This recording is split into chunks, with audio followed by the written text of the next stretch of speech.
ती विनयम धूर्त लक्षण, क्योंकि तुम ही हो। मजा आता है। काफी अमेजिंग अमेजिंग स्टोरीज है। बच्चा जब स्कूल जाता है तो उसको धमकी दी जाती है 10th में अच्छे मार्क्स लो। एक किस्सा मैं बता रहा था, पब्लिक में से एक आदमी उठ के खड़ा हुआ, बोले ये सब हमको मालूम है, दूसरा कुछ बताओ। तो उसके अंदर चूज करने की वो गट कहाँ से आई? सामने चेयर पे वो पैर रख के और सामने दरवाजा खोल के अमिताभ बच्चन खड़े हैं, और मैं सोच रहा हूँ ऐसा नशा हो गया है कि मुझे दरवाजा खोल के आने वाला हर आदमी अमिताभ बच्चन। डिप्रेशन, ऐसा लग रहा है मेहमान में ईश्वर का रूप है, ईश्वर साक्षात हमारे साथ में बैठे। इस परिवार को, दो परिवारों का मिलन, दो संस्कृतियों का मिलन और दो परिवारों को आशीर्वाद देने के लिए ये ईश्वर कैसे हो सकता है? बाहर सिगरेट पी रहे थे।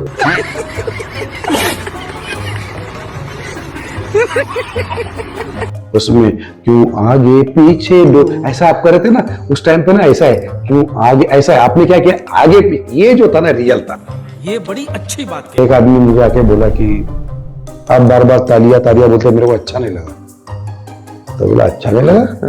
मैं लोगों को बोल रहा तालिया, बोला तालिया मतलब गुजराती में एक यंग लड़के ने, तुम्हारे एज के लड़के ने लंबा 7 किलोमीटर वाला मैसेज उस पर लिखा था।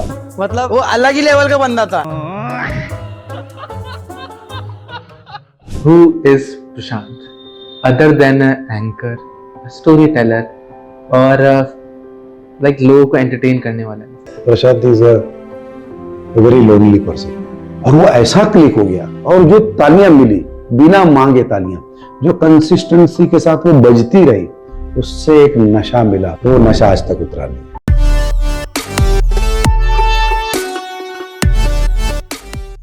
आपने लोगों की कहानियां सुनाई हैं स्टेज पे जाके, लोगों को प्रेजेंट किया है, बट मुझे वो जानना है कि ऐसी एक स्टेज की कहानी आपकी जिंदगी की जिसने आपको थोड़ा बदल के रख दिया, जिसने आपको थोड़ा सा बोला कि यार सोचने पे मजबूर किया बेसिकली। एक बार मेरा शो चल रहा था तेजपाल ऑडिटोरियम में मुंबई में, ओके। वहाँ पर पुराने गानों का शो चल रहा था, और सरयू थानावाला नाम की एक ऑर्गेनाइजर है, वेरी सीनियर लेडी, उसने हमको मौका दिया था एज एन एंकर। उस टाइम पे मौका मिलना बहुत, पेपर में नाम आना। शो चल रहा था ना, तो मैं एक किस्सा बता रहा था फिल्म इंडस्ट्री का। इस गाने के दरमियान किशोरदा का एक रूल था कि जब तक पैसा नहीं आए वो गाना रिकॉर्डिंग शुरू नहीं करते थे। तो उनके ड्राइवर उनको इशारा करता था कि पैसा आ गया तो गाना रिकॉर्डिंग करते थे, नहीं आए तो ये किस्सा मैं बता रहा था। पब्लिक में से एक आदमी उठ के खड़ा हुआ, बोले ये सब हमको मालूम है, दूसरा कुछ बताओ। अच्छा। तो मैं बोला यार ये बात तो सोचने वाली बात है। फिर मैंने कुछ शेर व शायरी करना शुरू किया कुछ दिनों के बाद। तो बहुत सारे लोग शो के बाद में मुझे आके बोले, अरे बहुत अच्छा करते हैं आप, लेकिन वो शायरी है ना वो इसकी है, वो उस शो में बोलता है, ये किस्सा जो आपने बोला ना ये इस शो का है। मतलब इनडायरेक्टली उन्होंने मुझे बोला कि तुम दूसरे किसी का मटेरियल यूज कर, कॉपी कर रहे हो। हाँ, और जो सच था, जो सच था, मेरा खुद का कुछ क्रिएशन नहीं था। फिर मैंने combination of information, Shayari and किस्से ये करके देखा, फिर भी मैं क्लिक नहीं हुआ। बट वन फाइन डे मुझे ऐसा लगा कि आई शुड यूज ह्यूमर, और मैंने फर्स्ट टाइम 2 गानों के बीच में एक कॉमन लाइफ का ह्यूमर यूज किया। अच्छा। और वो ऐसा क्लिक हो गया, और जो तालियां मिली बिना मांगे, तालियां जो कंसिस्टेंसी के साथ वो बजती रही, उससे एक नशा मिला, और वो नशा आज तक उतरा नहीं है।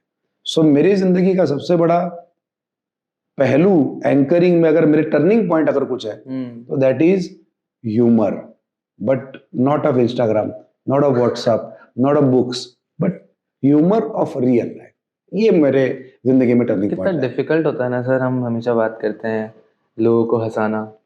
आप एक बार इमोशनल कर सकते हो विद साउंड एंड एवरीथिंग, आप एक एक पेटेंट हो जाता है कि आप कुछ कहानियां बताओगे, किसी के बारे में बताओगे, तो एक जो इमोशनल है तो वो हो ही जाएगा। बट ह्यूमर एक ऐसी चीज़ है जो सबके लिए वर्क नहीं करता, it is very difficult to click. तो उसके अंदर चूज करने की वो गट कहाँ से आई कि यार आप ऐसे पॉइंट पे थे कि यार अब तो कुछ करना ही पड़ेगा, क्योंकि ऐसी हालत आ गई है कि यार कुछ तो ट्राई कर ही लेते हैं अब। I am very fortunate that industry में कुछ दिग्गज लोगों से मिलने का मौका मिला। म्यूजिक डायरेक्टर विजू शाह है, हाँ। कल्याण जी भाई के बेटे, उन्होंने मुझे अपने ट्रूप का पार्ट समझा, जिस वजह से मैं इंडस्ट्री के सारे दिग्गजों को मिला। Johnny Lever ji, Sadhana Sargam ji, Sudesh Bhosle ji, everybody and mainly Amitabh Bachchan ji. So Amitabh Bachchan ji की सबसे बड़ी खासियत ये है कि उनका जो भी रोल रहता होगा तो उसके 3 दिन पहले we have to go and brief and discuss with him. ऐसा नहीं कि वो डायरेक्ट आ गए और बोल दिया, नहीं। हाँ, वो अगर बोले कि 9:07 पे आता हूँ तो उसी टाइम थोड़ा पहले आएंगे, लेकिन बाद में नहीं आएंगे। ये बड़ा सुना है, true basically, is he very 100%, punctual? 100%, 100%।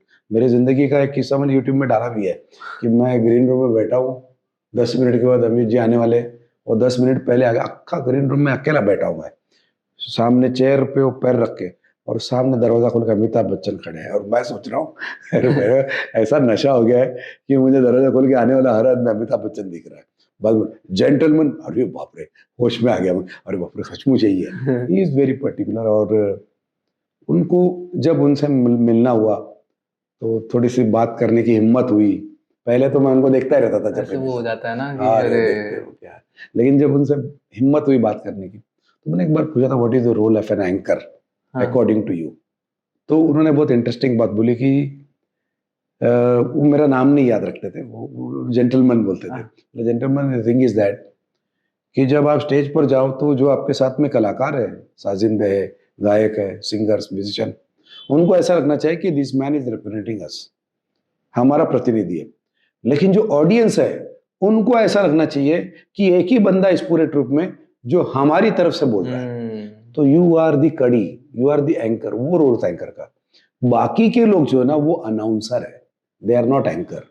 वो ये बोलते कि ये खत्म हुआ, ये हो रहा है, इनका सम्मान हुआ, अब इनका होने वाला है, ये गाना हुआ, वो गाना होने वाला है। वो अनाउंसर है। There is a huge difference between announcer and anchor, and there is a huge difference between anchor and an entertainer. बिल्कुल। So you try to become an entertainer. तो मैं और कंफ्यूज हो गया, बोला मैं एंकर बना था। अभी एक और नई चीज आ गई। उसका सॉल्यूशन मुझे जॉनी भाई ने दिया। अच्छा, जॉनी लीवर जी ने कहा इस दुनिया में सबसे आसान काम है लोगों को हंसाना, सबसे आसान काम। मतलब आप रास्ते से चल रहे हो, अचानक मुंह टेढ़ा किया ऐसे ऐसे ऐसे, तो सामने वाला हंसेगा। दैट इज नॉट ह्यूमर, वो हास्य है, हाँ, वो व्यंग्य के ऊपर हंसा हुआ है। इस दुनिया में उससे भी आसान काम है लोगों को रुलाना। बेटी की विदाई की बात करो, माँ के मौत की बात करो, ऐसा कुछ बोलो तुरंत लोग रोने लगते। जो इमोशनल है, मेरी माँ, अपने माँ बाप को याद आ जाता है हाँ। आपको कुछ। लेकिन इस दुनिया में सबसे मुश्किल काम है लोगों को हंसाते हंसाते रुलाना, और उनकी आंखों में जब आंसू आ जाए तो अचानक उनको हंसाना। ये अगर तुम कर सको, यू विल बिकम एंटरटेनर। बड़ा इंटरेस्ट आ रहा है, इन सब किस्सों पे बात हम्म। करेंगे। पर मुझे जानना है कि आपने जब बताया, जब आपने अपने ब्रदर की स्टोरी बताई, ये कैसे आपकी शुरुआत हुई, वो काफ़ी फॉर्चुनेट लगती है, क्योंकि आपने जैसे बताया कि आपको एक इंडस्ट्री, एक प्लेटफॉर्म मिल गया, हाँ, मिल गया। एक ऐसी इंडस्ट्री जिसके बारे में आप बस बाहर से सुनते हो और देखते हो, इसकी कोई पढ़ाई नहीं है, इसका कोई स्कूल नहीं है, इसका कोई कॉलेज नहीं है, इसकी कोई ऐसा दस अदर देन की एक पर्सनालिटी डेवलपमेंट कोर्स जो होते हैं या पब्लिक स्पीकिंग कोर्स होते हैं, उसके अलावा there is nothing about it. So how can a 20 year old और a person who is wanting to do this, यार क्योंकि मजा आता है, उसे भी स्टेज का चस्का है, वो कैसे परस्यू कर सकता है इस चीज? तो go and meet all the organisers in Mumbai और उनको बोलो मुझे आपके एक इवेंट में आधे घंटे का स्लॉट दो, आधे घंटे में जितने भी गाने होंगे उसकी अनाउंसमेंट करूंगा, या फिर वेडिंग के संगीत संध्या। मैं बेसिकली काम करता हूँ, मेरा सबसे ज्यादा मैंने अर्निंग की है वेडिंग शोज में, जिसमें फैमिली के परफॉर्मेंस होते हैं ना, बिल्कुल, उसके लिए। तो उसमें मुझे मौका दो। अगर आपको पसंद नहीं आया तो मुझे पैसे भी मत दो, बस मुझे एक मौका दो।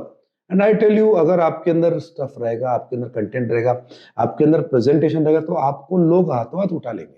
This is all because of this industry. So opportunity है, लेकिन आपको सही लोगों को टैप करना पड़ेगा। गर्ल्स में और बॉयज में सबसे बड़ी प्रॉब्लम क्या है कि बॉयज है ना कुछ भी बोल सकते हैं। बोले क्या बात है सर, आप बड़े नॉटी लग रहे हो, ये अगर एक मेल बोलता है एंकर मजाक लगता तो लोगों को मजा आता है। लेकिन अगर एक लड़की बोलती है आप नॉटी लगते हो, तो लोग उसको ही गलत नजर से देखने लगते हैं, अरे ये तो, हाँ मतलब। तो इसके लिए देर is a barrier, still a barrier in industry for boys and girls. But वो अचीव करने में कितनी सारी दिक्कतें आई होंगी कि बहुत जहाँ दिक्कतें पे आई, बहुत दिक्कतें आई। बहुत सारे मिसफायर्स हुए। एक चंद्रकांता नाम की सीरियल थी, हम हमारे स्कूल कॉलेज के टाइम पे देखते थे।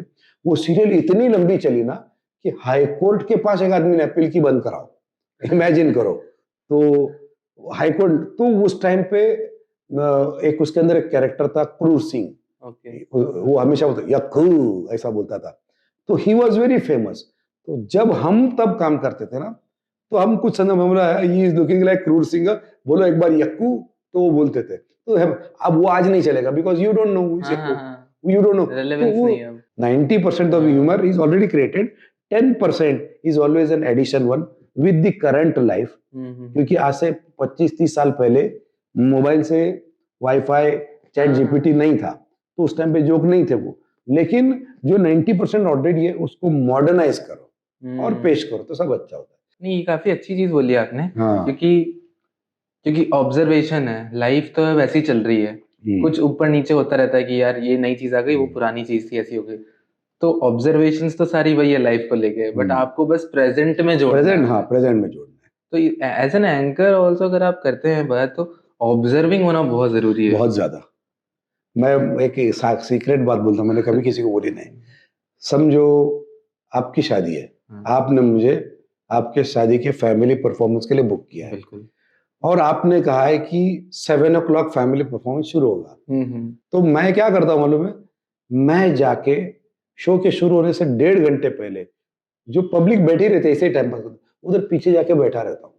मैं सब लोग जो आपस में बातें करते हैं हाँ, ये सब सुनता रहता हूँ, और मुझे बहुत सारे पॉइंट्स मिलते हैं।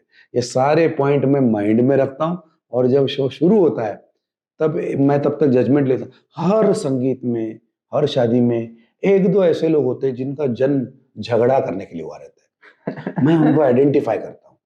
एक न एक ऐसी लेडी होती है जो बहुत स्मार्ट होती है, और वो ज्यादा एक्टिव होती है, उतनी वो झगड़ालू भी होती है, लेकिन वो हाँ चलो ये करो वो करो, पंडित जी को बोलो ये करो।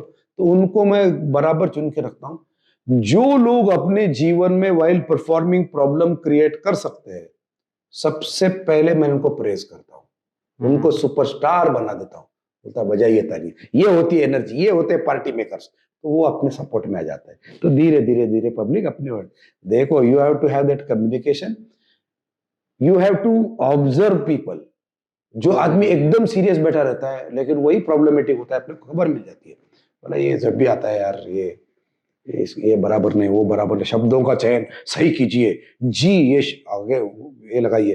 तो मैं तो देखता हूँ, मैं सही मौका देख के बोलता हूँ देखो आप सब लोग तालियां बजा रहे, आप सब लोग एंजॉय कर रहे, आप सब लोग, कुछ कुछ लोग डांस भी कर रहे, इनको देखो ये जगह से हिले नहीं है, ये कंटिन्यू, क्यों मालूम है, ये खड़ूस नहीं है, इनके ऊपर जिम्मेदारी है।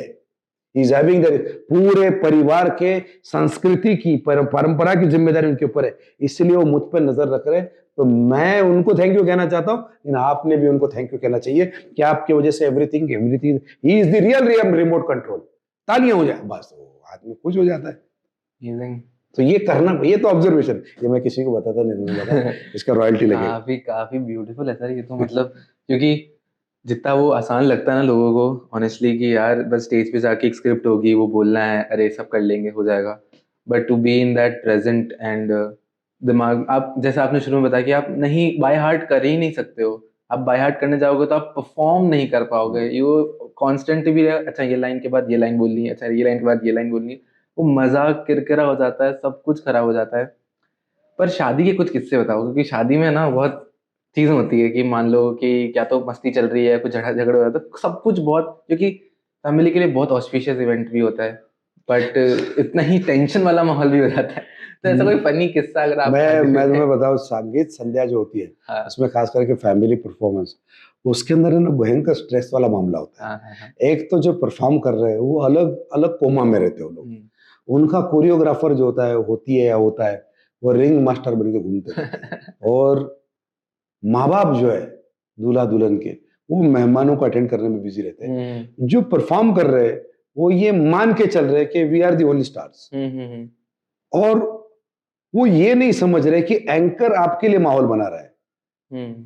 उनको ऐसा लगता है एंकर इज अ पनिशमेंट, भाई तुम हमारा नाम अनाउंस करो, हम कर लेंगे, लेकिन वो समझ नहीं रहे कि आपका अगर परफॉर्मेंस हाईलाइट होना है तो उसके पहले भूमिका बनानी बहुत जरूरी। बिल्कुल। ये वो समझते नहीं, और इसमें उनकी गलती नहीं, क्योंकि इससे पहले जितने भी एंकर्स ने उनको सुना है, जैसे मुझे नहीं सुना है, किसी और को सुना है, वो टिपिकल आज तो खुशियों का समय है, ऐसा लग रहा है मेहमान नहीं ईश्वर का रूप है, ईश्वर साक्षात हमारे साथ में बैठे, इस परिवार को, दो परिवारों का मिलन, दो संस्कृतियों का मिलन और दो परिवारों को आशीर्वाद देने के लिए बोले ये ईश्वर कैसे हो सकता है, बाहर सिगरेट पी रहे थे वो। और दूल्हा दुल्हन ये वो, तो उन्होंने गलत एंकर को सुना है, हाँ। अनाउंसर को सुना है टू बी प्रिसाइज, इसीलिए वो। लेकिन मैं देखता हूं कि ऐसे ऐसे किस्से मेरी जिंदगी में हुए हैं। बताओ बताओ। वो एक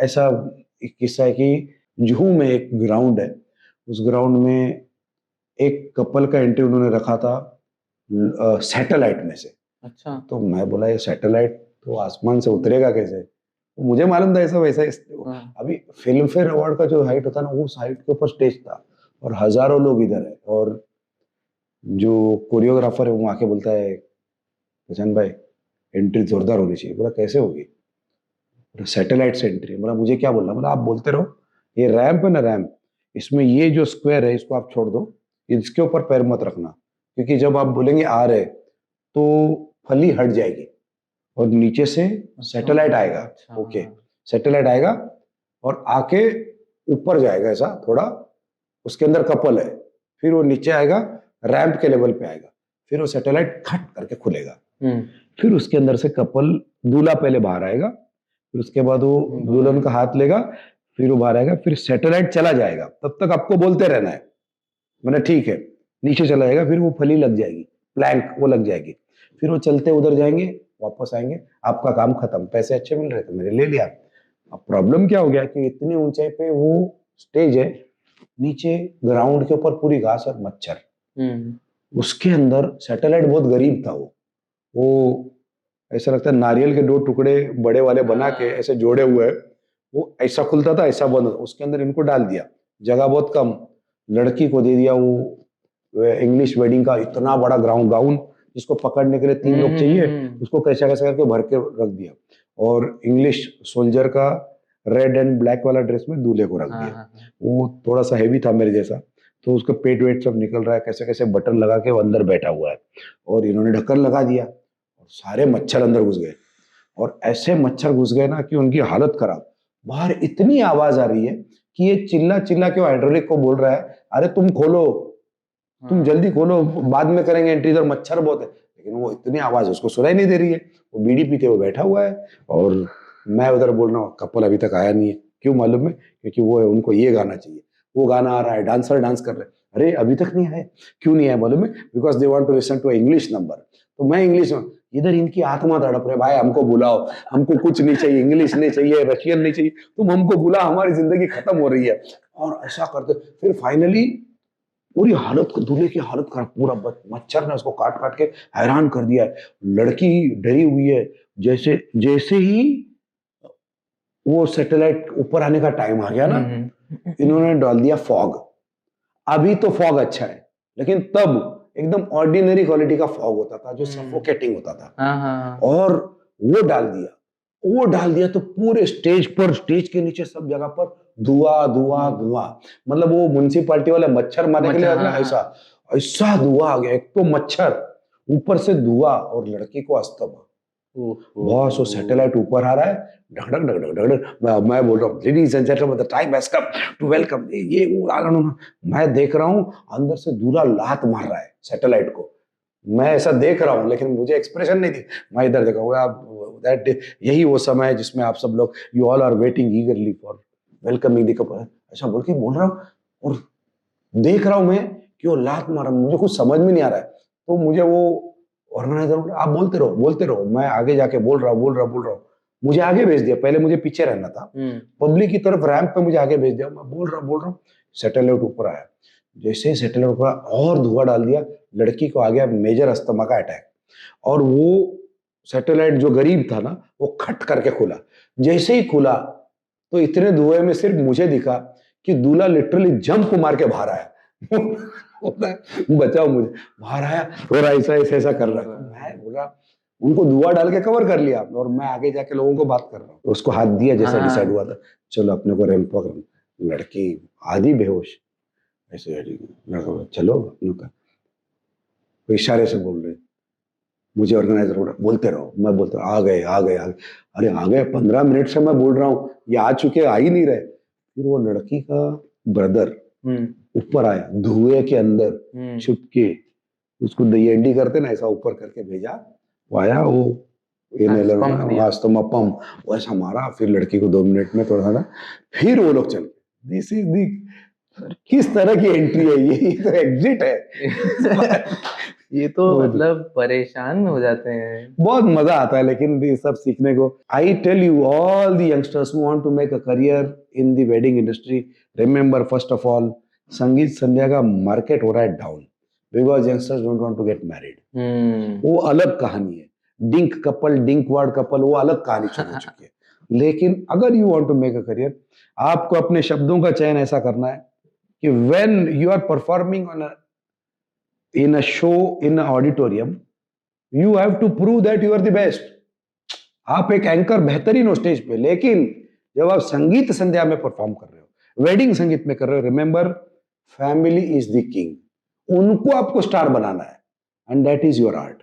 अगर उधर जाके मैं महान हूं, सॉरी बॉस, 2-4 शो के बाद आपका पैकअप है, लेकिन आप उनको स्टार बनाओ, लेकिन चापलूसी नहीं, ऐसा बनाओ कि पूछो मत, वो मजा है। आई थिंक ये बहुत सिंपल है कि जब आप उनको अप्रिशिएट करोगे, उनको पुश करोगे ना, तो ऑटोमेटिक जो वहां पे लोग आए वो आपकी आपकी तारीफ ऑटोमेटिकली होने लग जाएगी। हाँ, लेकिन वो तरीका चापलूसी वाला नहीं होना हाँ, चाहिए। हाँ। बोला, अरे अरे आपने तो बहुत कमाल कर दिया, आप तो नहीं, उनको समझ में आता है, सबको समझ, अति विनयम धूर्त लक्षणम, जो आदमी बहुत विनम्र होता है ना, हाँ, वो धूर्त होता है, बचपन से हमने सीखा है। इसलिए अरे आपने क्या ऐसा नहीं। अगर एक बात बोलूं, वो जो डांस चल रहा था बीच में, एक स्टेप आती है उसमें, क्यों आगे पीछे डो, ऐसा आप कर रहे थे ना उस टाइम पे ना, ऐसा है क्यों आगे, ऐसा है, आपने क्या किया आगे पीछे, ये जो था ना रियल था, ये पकड़ना चाहिए, ऐसा उनको बोल दे रहे हो, सी द वीडियो रिवाइंड करके देखो, ऐसा बोलो, दे विल बी हैप्पी।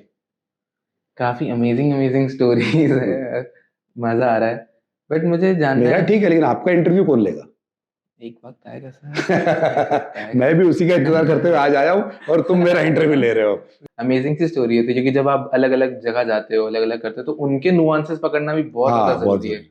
मैं कोशिश करता हूँ, जैसे मैं, there is a place called Kobe in Japan, okay. वहां पर मैं एक सिंधी फैमिली के वेडिंग के लिए गया था। तो वहां, अभी तो मुझे याद नहीं, लेकिन मैं वहां पर जाकर सही व्यक्ति को मिलके मैंने 3-4 सेंटेंसेस जापानीज लैंग्वेज में सीखी थी, कि आपका स्वागत है, मुझे बहुत मजा आ रहा है, आपको मजा आ रहा है क्या, तानियां बजाइए, ये सारी बातें मैंने वहां पर सीखी, और वहां पर मैंने बीच में ही बोल दी, तो 1-2 लाइन बोलने से बहुत मजा आ जाता है लोगों को। जब मैं गुजरात में जाता हूँ तो આજે તો જલસો પડી ગયો, મજા આવી ગઈ, હું તમને શું કહું, ऐसा हो रहा है, મને ગુજરાતી આવડતી નથી પણ હું પ્રયત્ન કરી રહ્યો, अच्छा उनको खुशी होती है। कर्नाटक में जाता हूँ, हम बंदीदीन सर फर्स्ट टाइम बेंगलुरु ಒಳಗೆ ಬಂದಿದ್ದೀನಿ, ನೀವೆಲ್ಲ ನೋಡ್ಕೋಬೇಕು, खुश हो जाते हो। और मराठी तो हमारा गढ़ है, दुरितांचे तिमिर जाओ विश्व सधर्म सूर्य पाओ, जो जय वांछिल तोते लाओ प्राणी जाता, ये सब हमने बचपन से पढ़ा है, तो हमको बहुत मजा आता है कि मल्टीपल लैंग्वेज में आप कम्युनिकेट कर सकते हो, that is more important.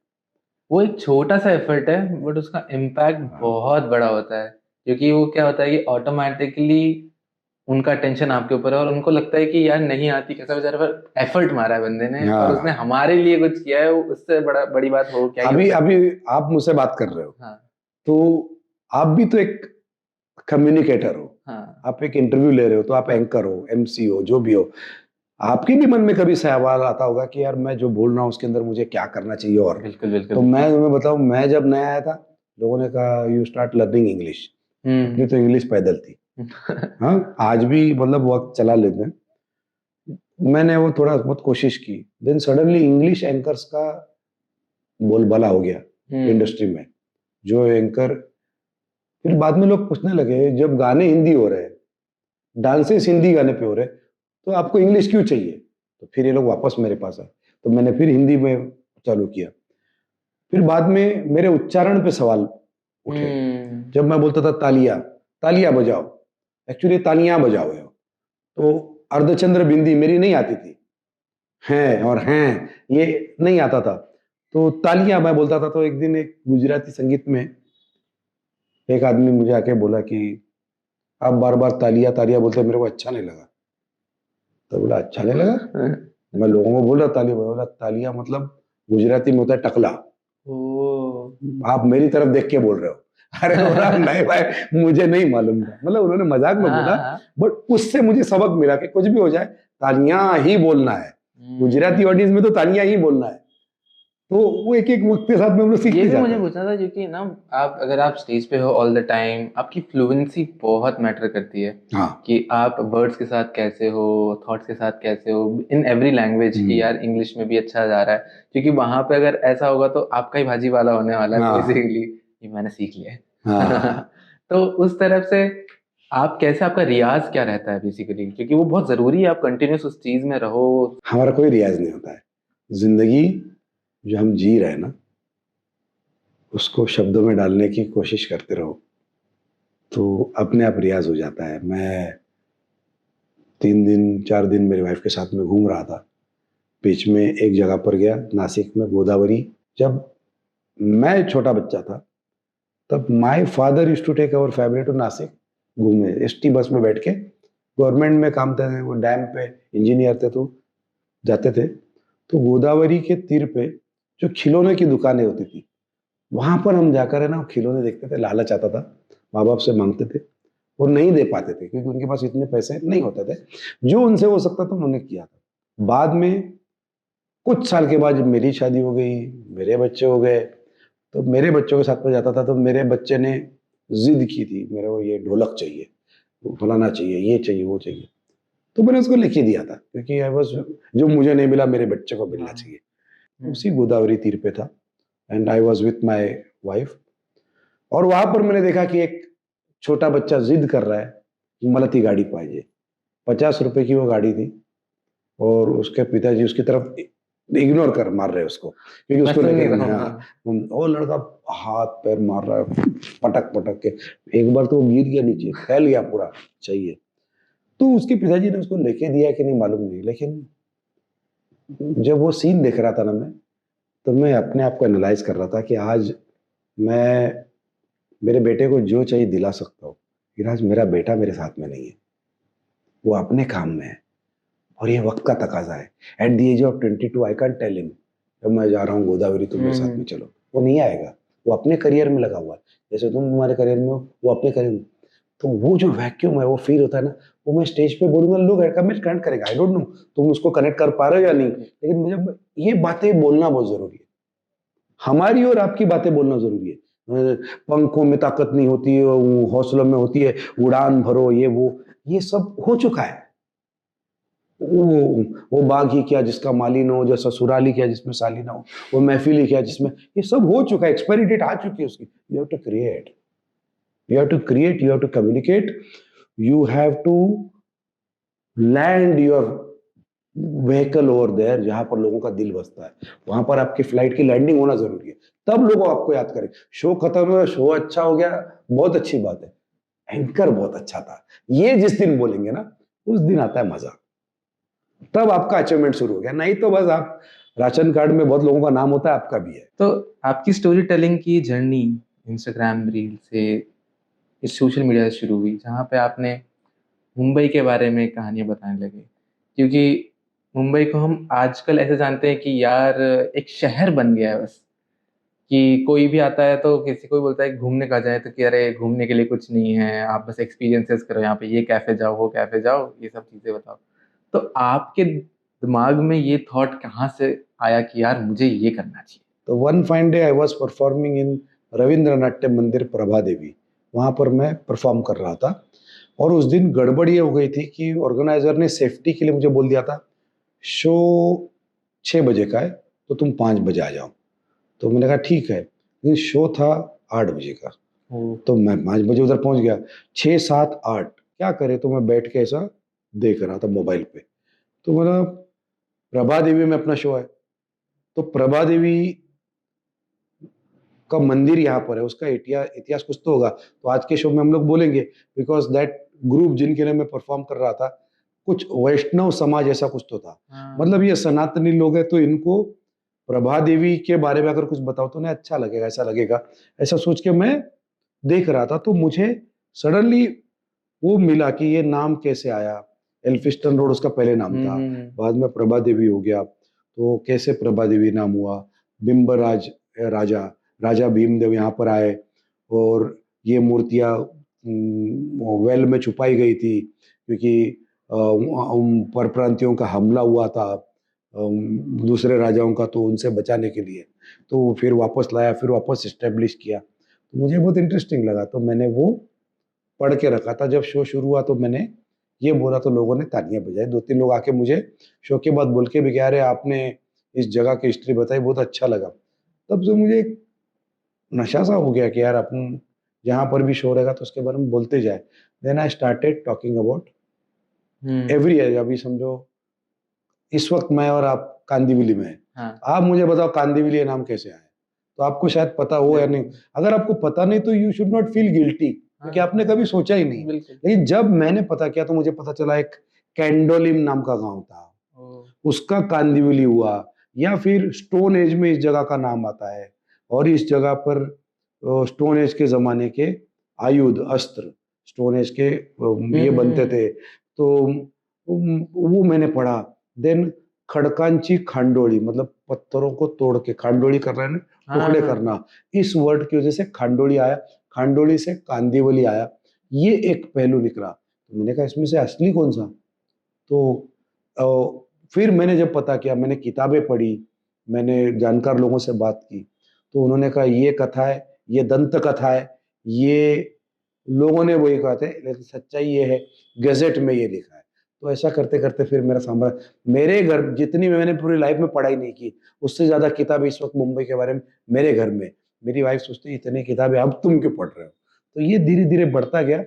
Then I conceived a show once upon a time in Mumbai city, हाँ जिसमें हर रेलवे स्टेशन के साथ जुड़ा हुआ एक, जैसे हम कांदिवली में है तो यहाँ पर some long back Bharat Bhushan ji यहाँ पर रहा करते थे, जो Baiju, you must not be, Baiju Bawra इस फिल्म के वो हीरो थे। देन बोरीवली में आनंद बख्शी साहब, ये एक दूजे के लिए कोई अगर ऐसा गाने उन्होंने लिखे थे, 40 ईयर्स उन्होंने। तो हर स्टेशन के साथ एक फिल्म इंडस्ट्री की पर्सनालिटी, ऐसा हमने एक जर्नी शुरू की। दहीसर, बोरीवली, कांदिवली, मालाड, किशोर दा की आवाज, किशोर कुमार और लता मंगेशकर जैसे दिग्गज लोगों की आवाज का ब्रेक मालाड में मिला। तो मैं मालाड की स्टोरी बोलता था, उसके हाथ में उनका गाना लेता था। We did 168 auditorium shows by the name once upon a time in Mumbai city. अब मुझे सब बायाट हो गया है, लेकिन मैं टीचर की तरह स्टोरी नहीं बोलना चाहता हूँ, मैं इंटरेस्टिंग बात तरीके से बोलना चाहता हूँ। एंकर होने का मुझे एडवांटेज मिला, जो मैं उसको स्टोरी टेलिंग की तरह बता सकता हूँ। आई फील फिर लोग ना उस पर्टिकुलर जगह से अच्छे से और ज्यादा कनेक्ट कर पाते हैं।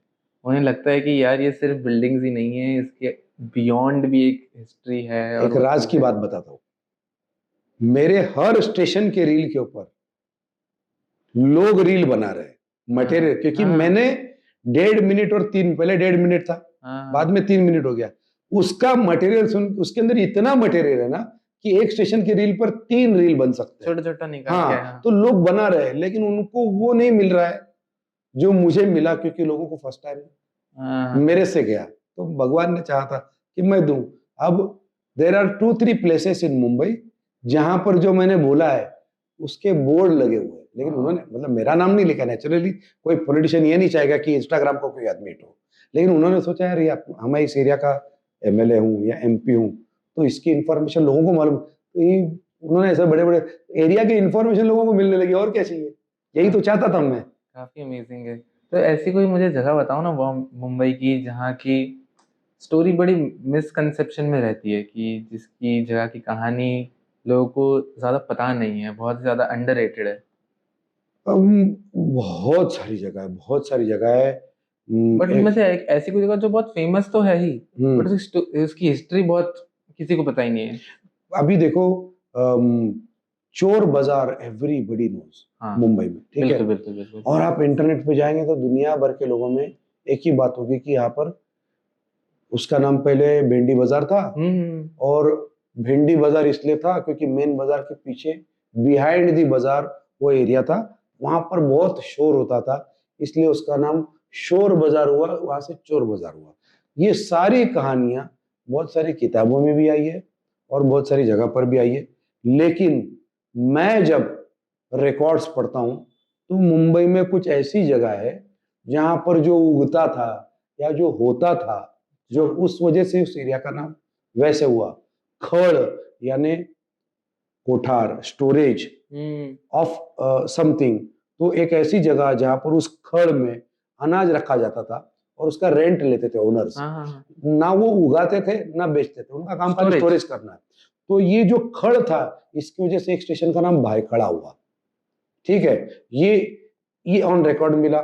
जहां पर जो उगता था, एक ऐसी जगह है जहां पर इमली के पेड़ बहुत थे, तो that area became tamarind road because of that. हाँ, एक बहुत फेमस रोड है मुंबई में जहां पर जैक फ्रूट, कटहल बोलते हैं ना, कटहल, हाँ। वो बहुत पेड़ थे, तो उस जगह का नाम हुआ फणसवाड़ी, जो बहुत फेमस है। और एक ऐसी जगह है जहां पर मुंबई के गेटवे ऑफ इंडिया से लेकर 1930 के बाद जितनी भी बिल्डिंग्स बनी, तब पहली बार बिल्डिंग्स में दो पत्थरों को जोड़ने के लिए चूने का इस्तेमाल शुरू हुआ। सीमेंट नहीं था तभी, तो चूना भर के बन, वो चूना जहां पर ग्राइंड होता था वहां पर बहुत सारी चूने की भट्टी थी, तो एक स्टेशन का नाम हो गया चूना भट्टी, जो आज भी है। तो ऐसे नाम मुझे मिलते गए, ऐसे नाम जैसे जैसे मिलते गए कहानियां बनती गई। अभी चोर बाजार का नाम चोर बाजार क्यों हुआ, इसके बारे में जानने से पहले मुझे मालूम पड़ा कि एक डिपार्टमेंट है जो जहां जो उगता था उसके हिसाब से, जैसे I told you Phanaswadi, I told you tamarind, तो वैसे एक जगह थी जहां पर भिंडी बहुत उगती होगी, ऐसा लिखा है होगी, तो इसलिए भिंडी बाजार हुआ। लेकिन उसके बाजू में थी पायधुनी। पायधुनी उसका नाम इसलिए था क्योंकि वहां पर हाई टाइड में जब पानी आता है तो पूरे दिन पानी घुटने तक रहता था, लो टाइड में टाइम पे पानी पैर गीला होता था, इतना रहता था, वो जमीन दलदल थी, तो जो भी उधर से आता था उसके पैर धोए जाते थे। इट बिकेम पाय धुनी, पाय मराठी में पैर, धुनी यानी धोना, तो दैट एरिया बिकेम पाय, उधर से जो भी आता था उसके पैर धुले रहते थे, इट बिकेम पाय धुनी। ओके, चलो ये हो गया। उसके बाद में ये जगह लैंड के लिए, काम के लिए प्रोक्योर करे, इसके लिए अंग्रेजों ने उसके नीचे से एक टनल बनाया और यहाँ का पानी उन्होंने वर्ली के समंदर में छोड़ा। जो वर्ली का गटर बोलते हैं ना, पिक्चर में भी नाम आता है, तेरे को डाल दूंगा वर्ली के गटर में, वो वर्ली का जो कनाल बना वो यहाँ से बना, सारा पानी उधर गया, यहाँ पर हाई टाइड पे पानी आना बंद हो गया, लैंड ड्राई हो गया, लोगों ने उसको प्रोक्योर कर लिया।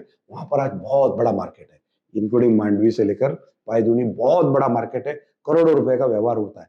लेकिन ये जो टनल है या कैनाल है, ये जहां से गया वो भिंडी बाजार के नीचे से गया। ठीक है, और वो जो भिंडी बाजार के नीचे से गया है उसको तब मराठी भाषा में नळ बोलते थे, कैनाल नहीं बोलते थे, तो भिंडी बाजार बिकेम नळ बाजार। आज भी बोर्ड पे आप देखेंगे नळ बाजार ये नाम लिखा हुआ है।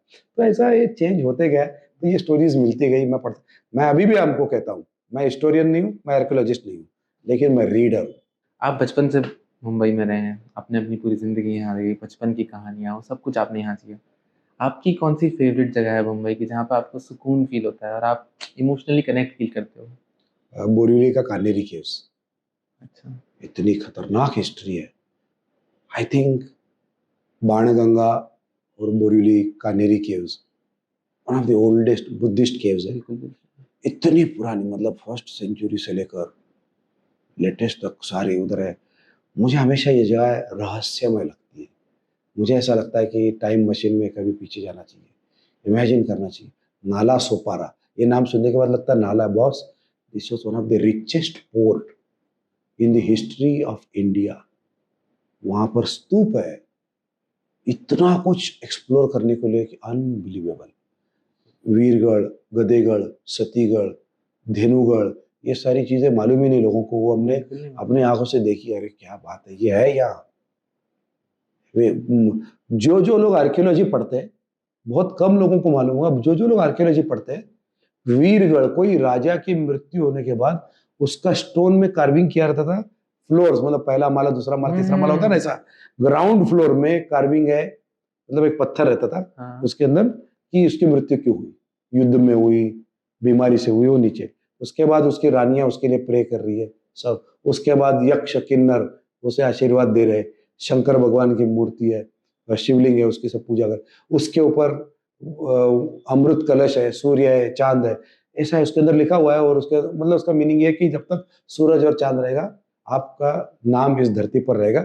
ऐसे 7 इतने बड़े बड़े वीरगढ़, rarest of the rarest, Borivali west में है, एक्सर विलेज के पास। जो जो इंसान पूरे विश्व में आर्कियोलॉजी पढ़ना चाहता होगा उसको वहां आना ही पड़ता है, लेकिन यहाँ पर रहने वाले लोगों को पता नहीं है कि इसी जगह इधर है। क्या बात तो ये अब ये तो बहुत इंटरेस्टिंग बात कह दी है। 2 दिन के लिए कोई इंसान आया मुंबई घूमने के लिए, है। तो आप उन्हें क्या क्या कहाँ कहाँ भेजेंगे? मैं उनको सबसे पहले लेके जाऊंगा गेटवे ऑफ इंडिया। इसीलिए नहीं लेके जाऊंगा क्योंकि वो फेमस है। हाँ। पहले मैं गेटवे ऑफ इंडिया लेके जाऊंगा, उसके बाद वहां से थोड़ा आगे जाने के बाद एक बोर्ड है, एक इंसान का नाम लिखा है, उसके नाम से एक चौक है। ये मैं अभी नाम इसलिए नहीं बताऊंगा, people should go and find out. बोले ये बोर्ड पढ़ो, इसके ऊपर लिखा है ये आदमी के नाम से ये चौक है, हु इज ही, उसका इस जगह से क्या संबंध है। You will be surprise to know that 1924 में गेटवे ऑफ इंडिया बना। बिल्कुल। सब लोगों ने, दुनिया ने देखा। आज वो सब लोग उधर फोटो निकालते हैं। वो बनने से कई साल पहले उसका मॉडल बनाया गया, उसी मटेरियल से बनाया गया जिससे गेटवे ऑफ इंडिया बना। वो मालाड के, जिधर हम लोग इस वक्त है, मालाड के वो पहाड़ जो है बाण डोंगरी, वहां के पत्थरों से काट के उसको बना, उससे उसका एक मिनिएचर बनाया गया। अच्छा। जैसा बिल्डर लोग फ्लैट बेचते हैं ना, 3D तो सैंपल फ्लैट हाँ। होता है, लेकिन वो तो एक्चुअल में फ्लैट साइड होता है, लेकिन ये मिनिएचर, हाँ। वो ऐसा एक बनाया गया। एका मराठी माणसाने ये बनवलं, एक मराठी इंसान ने हाँ, ये बिल्कुल बनाया। बनाया। उसकी सोसाइटी है, अब उनके तो बच्चे और ग्रैंड चिल्ड्रन है वहां पर, उनकी सोसाइटी ने उनका मान रख के वो जो मिनिएचर है आज भी सोसाइटी के पार्किंग के एरिया में ग्रिल लगा के सेफ रखा हुआ है। 7-8 फीट का वो गेटवे ऑफ इंडिया, वहां पर आप देखो, ओरिजिनल गेटवे ऑफ इंडिया पहले उधर बना, बाद में उसको देख के उधर पहला बना, पहला तो मैं उधर ले जाऊंगा। वाह। Then I will take them to Girgaon. वहां पर एक मंदिर है, उस मंदिर को सब लोग दर्शन करते हैं, लेकिन उसके पीछे के साइड में एक गधेगढ़ है। अब गधेगढ़ क्या है ये तो मैं माइक पे, कैमरा पे नहीं बोल सकता हूँ, लेकिन गूगल में आप ढूंढो तो आपको गधेगढ़ क्या होता है ये आपको पता चल जाएगा। मतलब एक राजा या एक जमींदार एरिया के लोगों को धमकी देता है कि ये जगह मैंने XYZ को दी है, वो गाय का पालन करेगा, दूध दही जो भी है उसे आएगा, उसका उत्पन्न वो लेगा, लेकिन गाय की रक्षा करेगा। जो भी यहाँ पर घुसने की कोशिश करेगा उसके साथ क्या होगा, वो गधेगढ़ में आकृति बनाए। वो आप खुद देख लो, खुद रिसर्च कर लो, मैं शब्दों में नहीं बोलना चाहता हूँ, लेकिन उस जमाने में ये सिस्टम था। अब होता ना prohibited area, if you want to enter here बिल्कुल, विल बिल्कुल। फेस फलाना डिमका, ये था। तो वहां ले जाऊंगा। Then I will take them to Juhu, लेकिन जुहू में उनको जुहू बीच पे नहीं ले जाऊंगा। जुहू में एक ऐसी जगह है जहां पर जब जुहू में कुछ भी नहीं था, तब एक परिवार था जिसने सिर्फ नारियल के पेड़ उगाकर, उनको पुर्तगालियों ने भी उनकी मलकियत बहाल कर दी थी। जब वो आए, वो राजा बिंबदेव ने भी उनके पुरखों को कह दिया था कि आप ये संभालो। पुर्तगालियों ने भी कहा, अंग्रेजों ने भी कहा। आज उनके घर के, उनके प्रेमाइसेस में ऐसी ऐसी कार्विंग्स है, और एक सूर्य कुंड है, एक ऐसा पूरा उन्होंने प्रोटेक्ट करके रखा है। उनको कोई पैसे की कमी नहीं है, उन्होंने यादों के लिए, असली जुहू वो है, वो मैं दिखाऊंगा। वहां पर एक बहुत बड़ा मंदिर है, यहाँ पर बहुत सारे सेलिब्रिटीज प्रसाद बांटने के लिए जाते हैं, सारा अली खान वगैरह ये सब, हाँ। ये सब जाते हैं। वो जो मंदिर है वो कितना एंशिएंट है, माय गॉड, वो असली जुहू है। वो वहां मैं ले जाऊंगा, ऐसी सब जगह पे ले जाऊंगा।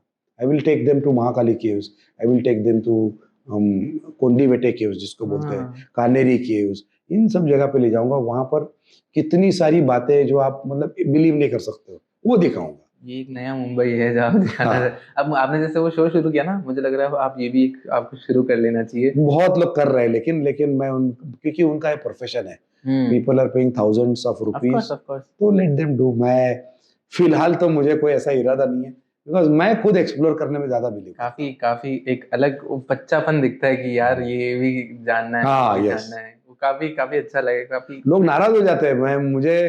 मैं जब किसी एरिया का रील डालता हूँ, जैसे एक बार मैंने XYZ स्टेशन का रील डाला, तो एक एक यंग लड़के ने, तुम्हारे एज के लड़के ने, लंबा 7 किलोमीटर वाला मैसेज उस पर लिखा था। मैं आपको बहुत फॉलो करता हूँ, बहुत अप्रिशिएट करता हूँ, मैं आपको बहुत रिस्पेक्ट करता हूँ। आप मुंबई की सारी स्टोरी बोलते हैं, लेकिन आपने फलाना फलाना नगर जिधर मैं रहता हूँ उसका इतिहास नहीं बताया। अब वो जो सोसाइटी में रहता है वो बनी है 1984 में, बनी ही है 84 में, तो उसका मैं इतिहास क्या बताऊं? तो बोलता है आज के बाद मैं और मेरा पूरा खानदान आपको अनफॉलो कर रहे हैं। अब मैं क्या बोल सकता हूँ? हमारे किस्सेबाजी का एक पेटेंट सवाल है जो मैं सबसे पूछता हूँ, वो ये है कि who is Prashant other than anchor, story teller और लाइक लोगों को एंटरटेन करने वाला? Prashant is a very lonely person. अगर उसकी जिंदगी में कोई है तो सिर्फ उसकी वाइफ और बच्चे हैं। उसके कोई फ्रेंड्स नहीं है, हाँ। उसके कोई फ्रेंड्स नहीं है।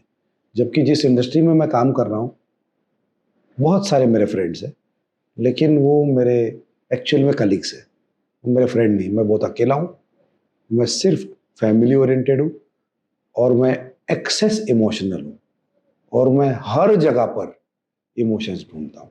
ये हूँ मैं।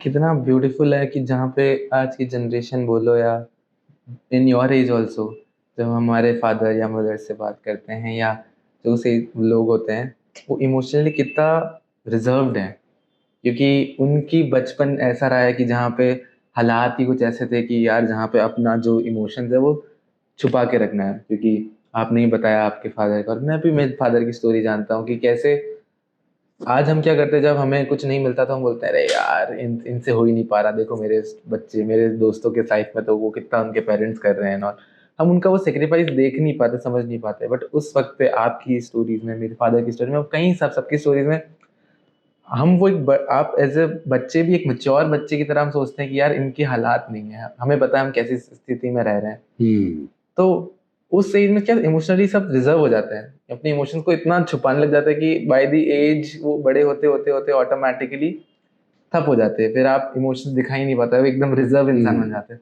उसमें आप अपने इमोशंस के साथ इतने कनेक्टेड कैसे हो? पता नहीं क्यों, लेकिन मुझे ऐसा लगता है कि आप स्टेज पर जाके कुछ भी बोलो, उसके अंदर अगर इंसान जज्बाती नहीं हो, उसके बोलने का कोई मतलब नहीं है। एक बार षण्मुखानंद ऑडिटोरियम में किशोर कुमार जी का एक शो था, मेरे साथ नहीं हुआ, किसी और के साथ में हुआ है। तो किशोर कुमार जी का शो था, तो एक नया नया कीबोर्ड प्लेयर था जो किशोर दा को देखना चाहता था। तो उनकी ट्रुप में जो इंसान कीबोर्ड बजाता है उसको मस्का मार के वो उधर गया था। तो किशोर दा को उस कीबोर्ड प्लेयर ने इंट्रोड्यूस किया, ये मेरा फ्रेंड है, यंग लड़का है, बहुत अच्छा आर्टिस्ट है। तो किशोर दा ने उसको पूछा क्या करते हो, तो उसने बोला कि मैं प्रोफेशनल कीबोर्ड प्लेयर हूँ। तो किशोर दा ने हाथ किया, बोला 1 मिनट, जो प्रोफेशनल होता है प्रोफेशनल होता है, जो कीबोर्ड प्लेयर होता है वो कीबोर्ड प्लेयर होता है, प्रोफेशनल कीबोर्ड प्लेयर कभी नहीं होता है। ऐसा बोल के वो रुक गए। आज तक वो और मैं ये सोच रहे कि इसके पीछे की वजह क्या है। म्यूजिक डायरेक्टर मदन मोहन साहब ने कहा था कि जो इंसान जज्बाती नहीं है वो आर्टिस्ट नहीं बन सकता है। बस उसे रोना आना ही चाहिए, उसे हंसना आना ही चाहिए, उसे हर फील आना चाहिए। तो जो ये जज्बाती नहीं वो आर्टिस्ट नहीं हो सकता। तो हम लोग वो है। मैं रियल लाइफ को बहुत करीब से देखने की कोशिश करता हूँ। पैसा और फेम और जो स्टेज का नशा है, वो तालियों का नशा है, या तो आपको गिरा भी सकता है और उठा भी सकता है।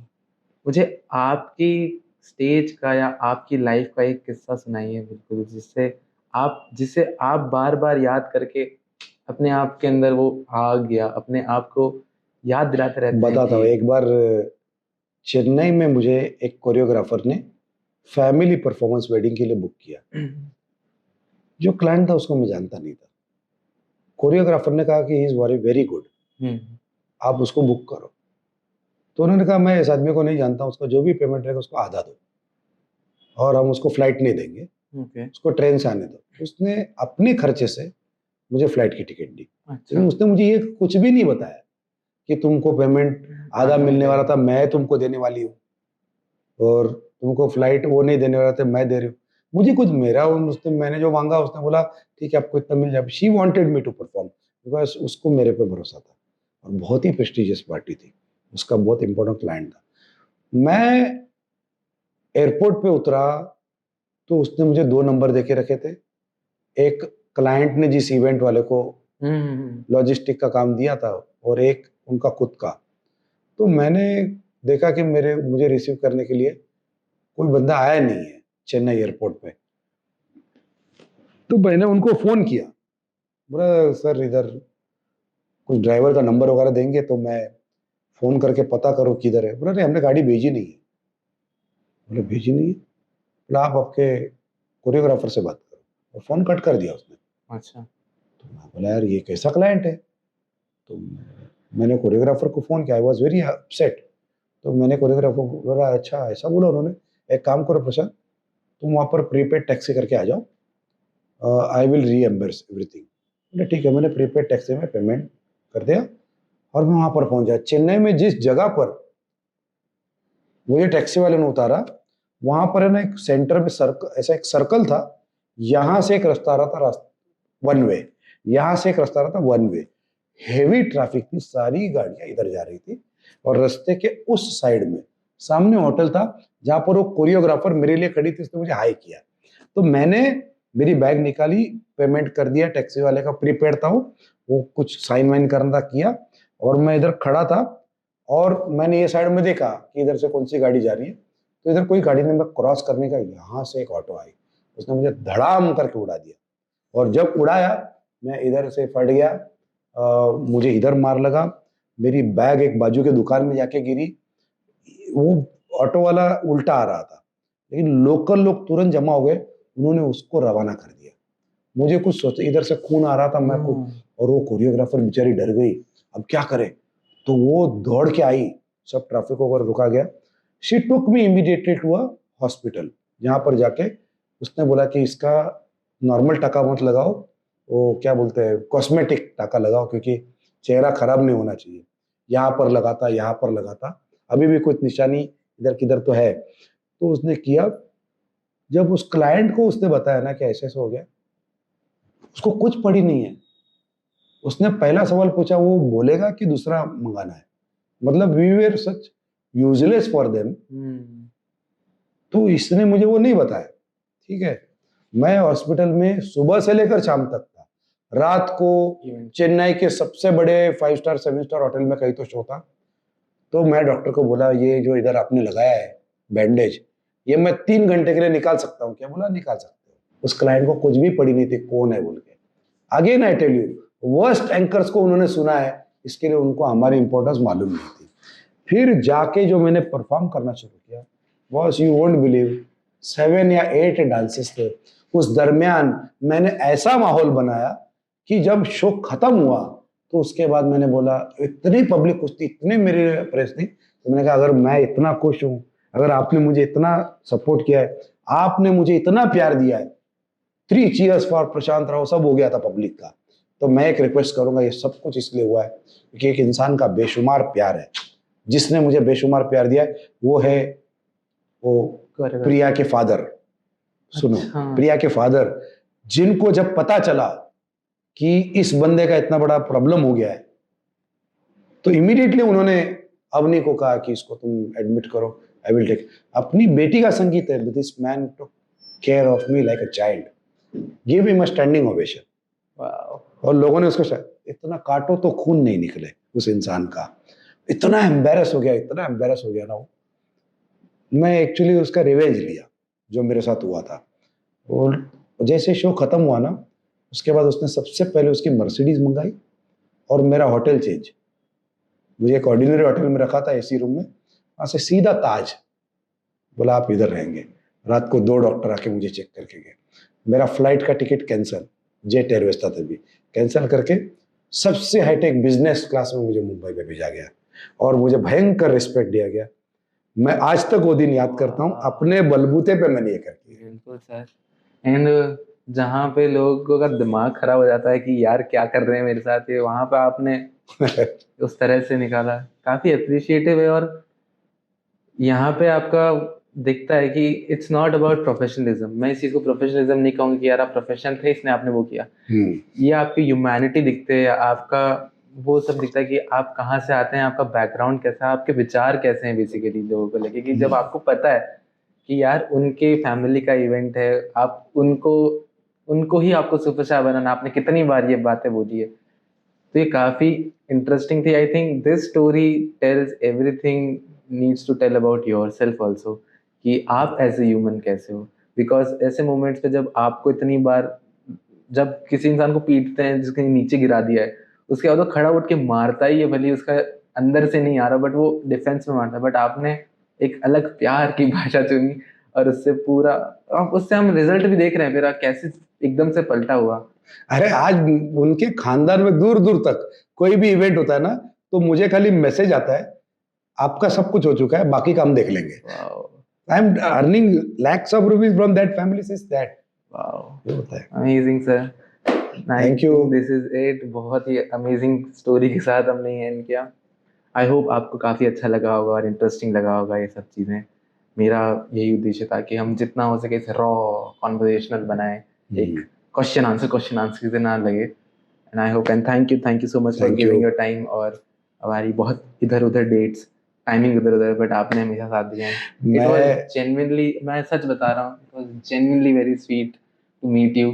एनर्जी आपकी एकदम कमाल है, मतलब मज़ा आ गया। मतलब वो एक Thank होता you। था ना, रौनक कर देता है पूरा। थैंक यू सो भाई मच। ये जिस जनरेशन के आप हो, उस जनरेशन में इतना निष्पाप बालक मैंने देखा नहीं था जितने तुम हो।